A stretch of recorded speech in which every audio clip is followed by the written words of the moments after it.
स्वागत है दोस्तों। आज के मुख्य समाचार में आज देश और दुनिया से कई अहम और बड़ी खबर आ रही है। बात करेंगे हर खबर पर विस्तार से। एएमयू में फिर उठा सीए का मुद्दा, छात्रों ने निकाला कैंडल मार्च, बोले नहीं भूलेंगे 15 दिसंबर। इसी के साथ अगली बड़ी खबर में आपको बताएंगे यूपी चुनाव से पहले ही टूट जाएगा जेडीयू बीजेपी का गठबंधन, बताएंगे कौन बना सबसे बड़ा रोड़ा। एक और बड़ी अपडेट, अजय मिश्रा को जेल जाना ही होगा, लखीमपुर हिंसा को लेकर केंद्र पर बरसे राहुल गांधी। इसी के साथ अगली बड़ी खबर आपको बताएंगे भाजपा वाले जहां भी दिखे उनका मुंह काला कर दे, बिहार के पूर्व सांसद पप्पू यादव का बड़ा बयान। इसी के साथ अगली बड़ी खबर में आपको बताएंगे उत्तर प्रदेश के मुस्लिम मतदाता बटने को तैयार नहीं, 21% से ज्यादा दलित वोट पर नजर। एक और बड़ी अपडेट, सीए विरोधी संगठनों का बड़ा ऐलान, एक बार फिर तेज करने का लिया संकल्प। वहीं अगली बड़ी खबर में आपको बताएंगे भाजपा धर्म में उलझाकर लड़ाने का करती है काम, जौनपुर में बोले समाजवादी पार्टी के राष्ट्रीय अध्यक्ष अखिलेश यादव। तो चलिए देख लेते हैं आज की पहली बड़ी खबर। एएमयू में फिर उठा सीए का मुद्दा, छात्रों ने निकाला कैंडल मार्च, बोले नहीं भूलेंगे 15 दिसंबर। दरअसल दोस्तों, अलीगढ़ मुस्लिम विश्वविद्यालय में 15 दिसंबर 2019 को सीए और एनआरसी के विरोध में छात्रों पर लाठीचार्ज हुआ था। इसके विरोध में छात्रों ने बुधवार को कैंडल मार्च निकालते हुए प्रदर्शन किया। बता दें कि एजेंसी के अनुसार इस प्रदर्शन के दौरान छात्रों ने अलीगढ़ मुस्लिम विश्वविद्यालय के डक पॉइंट से बाबा सैयद तक कैंडल मार्च निकालते हुए एएमयू वीसी सरकार और पुलिस के खिलाफ प्रदर्शन किया। इस दौरान छात्र नेता फरहान जुबैरी ने कहा है कि सरकार को ये बताने के लिए प्रदर्शन किया गया है कि 15 दिसंबर ना हम भूले थे और न भूलेंगे। साथ ही उन्होंने कहा है कि सरकार से हम ये कहना चाहते हैं कि सीए को वापस लिया जाए और जब जब सीए वापस आएगा तब तब हम इसके विरोध में सड़कों पर उतराएंगे। चलिए अगली खबर, यूपी चुनाव से पहले ही टूट जाएगा जेडीयू बीजेपी का गठबंधन, बताएंगे कौन बना सबसे बड़ा रोड़ा। दरअसल दोस्तों, उत्तर प्रदेश में विधानसभा चुनाव से पहले सभी दल अपने अपने हिसाब से गोटियां सेट करने में जुटे हुए हैं। एक तरफ जहां अखिलेश यादव का कई दलों के साथ गठबंधन का औपचारिक ऐलान हो चुका है, वहीं दूसरी तरफ बीजेपी की तरफ से अपने सहयोगियों को लेकर कोई खास दिलचस्पी नहीं दिखाई जा रही है। बता दें कि यूपी में बीजेपी ने निषाद पार्टी के साथ गठबंधन का ऐलान किया है, लेकिन सीटों को लेकर अभी तय नहीं हुआ है। लेकिन पिछले कुछ दिनों में हुए घटनाक्रम को देखते हुए ऐसा लग रहा है कि यूपी में अब जेडीयू और बीजेपी की राहें अलग होने लगी हैं। बता दें कि जेडीयू के सूत्रों के मुताबिक पार्टी अब अकेले चुनाव में जाने पर विचार कर रही है।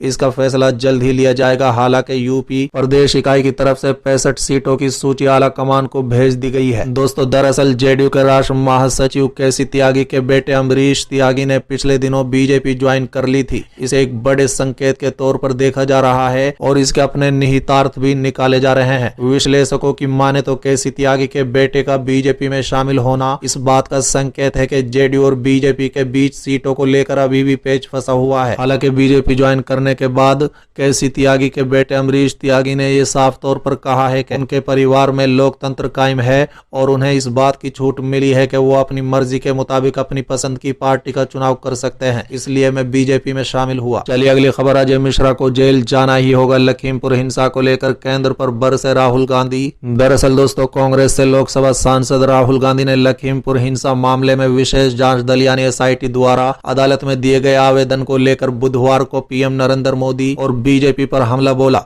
और कहा है कि गृह राज्य मंत्री अजय मिश्रा को इस्तीफा देना ही होगा और जेल भी जाना होगा। साथ ही उन्होंने ये भी कहा है कि एक तरफ तो पीएम किसानों से माफी मांगते हैं और दूसरी ओर वो एक ऐसे व्यक्ति को मंत्री बनाए हुए हैं जिसने किसानों को मारा है। बता दें कि लखीमपुर हिंसा मामले से संबंधित एसआईटी के आवेदन को लेकर बुधवार को लोकसभा में विपक्षी सदस्यों के हंगामे के कारण सदन की कार्यवाही एक बार के लिए फिर स्थगित कर दी गई थी। बता दें कि राहुल गांधी ने लखीमपुर मामले पर बुधवार को लोकसभा में कार्य स्थगन का नोटिस दिया था। नोटिस में राहुल गांधी ने सदन में नियत कामकाज स्थगित करने की मांग की थी और कहा था कि एसआईटी की रिपोर्ट पर सदन में चर्चा होनी चाहिए। सदन की कार्यवाही स्थगित होने के बाद राहुल गांधी ने प्रेस वालों से बातचीत में दावा करते हुए कहा है कि किसानों की हत्या की गई। कहा जा रहा है कि इसमें मंत्री भी लिपित हैं, वो प्रधानमंत्री को कैबिनेट में है।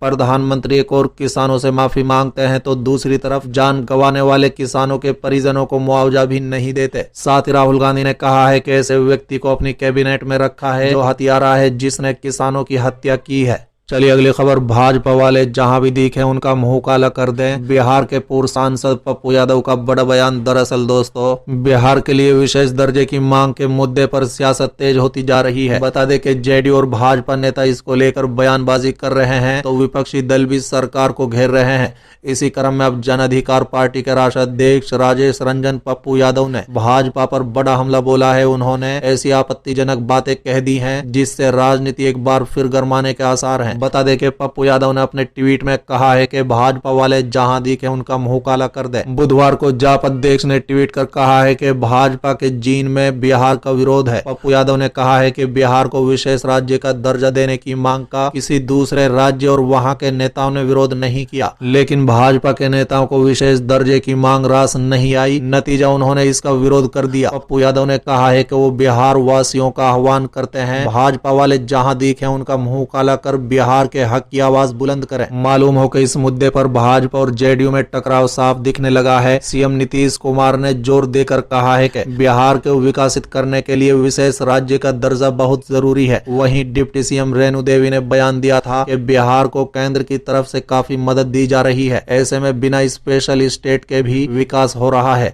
इसके बाद सीएम ने कहा था कि उन्हें इस संबंध में शायद जानकारी नहीं है। इधर जेडीयू के राष्ट्रीय अध्यक्ष लल्लन सिंह ने भी बुधवार को पीएम नरेंद्र मोदी से मांग की है कि बिहार को विशेष राज्य का दर्जा दिया जाए। चलिए अगली खबर, उत्तर प्रदेश के मुस्लिम मतदाता बंटने को तैयार नहीं, 21% से ज्यादा दलित वोटों पर नजर। दरअसल दोस्तों, भाजपा उत्तर प्रदेश के चुनाव में मुसलमानों का बिहार और दिल्ली के तर्ज पर कोई भाजपा विरोधी सामाजिक गठजोड़ रोकना चाहती है। अमित शाह ने 6 महीना पहले ही ये कहना शुरू कर दिया था कि उनकी मुख्य टक्कर समाजवादी पार्टी से है। बता दें कि 21% से ज्यादा दलित वोट और 18% से ज्यादा मुस्लिम वोट मिलकर जिताऊ गठजोड़ बनाते हैं। उत्तर प्रदेश के पिछले चुनाव में मुसलमान वोटों को बांटने के लिए भाजपा ने काफी दाव पेच किए थे। उस चुनाव में राजनीतिक परिस्थिति आज के मुकाबले अलग थी। 2015 में भाजपा दिल्ली और बिहार के चुनाव में जबरदस्त रूप से मुंह का खा चुकी थी। चलिए अगली खबर, सीए विरोधी संगठनों का बड़ा ऐलान, एक बार फिर तेज करने का लिया संकल्प। दरअसल दोस्तों, असम में कई संगठनों ने 2 साल पहले संशोधित नागरिकता कानून यानी सीए के विरोध में हुए आंदोलन के दौरान जान गंवाने वाले प्रदर्शनकारियों को श्रद्धांजलि दी। इसके साथ ही उन्होंने सीए के खिलाफ आंदोलन फिर से शुरू करने का संकल्प लिया। चलिए अगली खबर, भाजपा धर्म में उलझाकर लड़ाने का करती है काम, जौनपुर में बोले समाजवादी पार्टी के राष्ट्रीय अध्यक्ष अखिलेश यादव। दरअसल दोस्तों, समाजवादी पार्टी के राष्ट्रीय अध्यक्ष अखिलेश यादव विजय यात्रा के दूसरे दिन जिले में जगह जगह कार्यक्रम आयोजित कर रहे थे। बता दें कि इस दौरान अखिलेश यादव ने कहा है कि दुनिया की जितनी भी क्रांति आई है लाल रंग ने लाई है। डॉक्टर राम मनोहर लोहिया ने लाल रंग को अपनाया था, मुलायम सिंह और समाजवादियों ने लाल रंग की टोपी पहनी। साथ ही अखिलेश यादव ने कहा है कि किसानों के ऊपर तकलीफ आती है तो हम समाजवादी किसानों के साथ खड़े रहते हैं। किसानों की आय दुगनी नहीं हुई, महंगी खाद हो गई,